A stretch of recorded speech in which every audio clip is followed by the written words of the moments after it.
Hello, today we will guide you through how to disable floating flow bar in Wispr Flow AI. In this quick walkthrough, we'll show you how to turn off the floating flow bar so your screen feels a little cleaner and less cluttered while using Wispr Flow AI. This is a simple setting change, and once you know where to find it, it only takes a moment. To begin, open the Wispr Flow app on your computer. Make sure the application is fully launched and visible on your screen before moving on. If you already have it running in the background, just bring it to the front so you can access the main interface easily.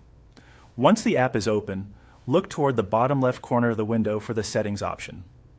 Go ahead and click on Settings. This area is where Wispr Flow keeps many of its customization and preference controls, so if you ever need to adjust how the app behaves, this is usually the first place to check. After opening Settings, find and click on System. The System section contains general app behavior options, including controls related to how interface elements appear while the app is active. If you do not see it immediately, just take a second to scan the menu carefully. Inside the System settings, look for the option labeled Show Flow Bar at all times. This setting controls whether the floating flow bar stays visible continuously. To disable the floating bar, turn this option off. Once it is switched off, the flow bar will no longer remain on screen at all times. After changing the setting, you can simply close the Settings panel or continue using the app as normal.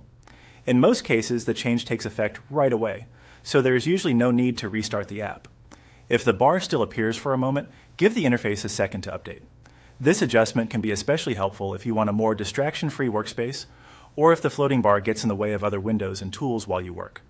It's a small change, but it can make the overall experience feel smoother and more streamlined.